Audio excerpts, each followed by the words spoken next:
10 ఏళ్ల బాలికపై అత్యాచారం కేసు వివరాలను మీడియా సమావేశంలో వెల్లడించే క్రమంలో జోకులు వేసుకుంటూ నవ్వుకుంటూ గోళ్లు రాసుకుంటూ అనుచితంగా వ్యవహరించిన వ్యవహారంలో సీఎం విజయ్ సీరియస్గా స్పందించారు. Coimbatore west zone IG Ramya Bharathi సహా డీఐజీ, ఎస్పీ ముగ్గురు అధికారులు విజయ్ ఉద్యోగాల నుంచి సస్పెండ్ చేశారు.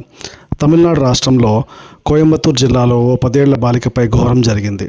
ఆమెను కొంతమంది వ్యక్తులు అపహరించి అత్యాచారం చేసి హత్య చేశారు.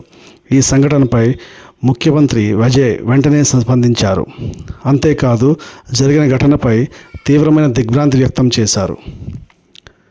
ఈ కేసుకు సంబంధించిన విషయాలను చెప్పడానికి ఒక మహిళా ఐజీ అధికారి, 2 ఐపీఎస్ అధికారులు విలేకరుల సమావేశం ఏర్పాటు చేశారు. ప్రెస్ మీట్లో వారు ముగ్గురు నవ్వుతూ కనిపించారు. ముఖ్యంగా మహిళా ఐజీ అధికారి అయితే తోటి ఐపీఎస్ అధికారులతో సరదాగా నవ్వుతూ ముచ్చటించారు. గోర్లు గిల్లుతూ ఈ సంఘటనపై అత్యంత నిర్లక్ష్యంగా వ్యవహరించారు. ముగ్గురు ఐపీఎస్ల నవ్వులాట దృశ్యాలు సోషల్ మీడియాలో వైరల్ అవ్వగా వారి బాధ్యతారాహిత్యంపై దేశవ్యాప్తంగా విమర్శలు వెల్లువెత్తాయి. ఒక బాలిక చనిపోతే కొంచెం కూడా మానవత్వం లేదా అంటూ నెటిజన్లు తీవ్ర స్థాయిలో మండిపడ్డారు.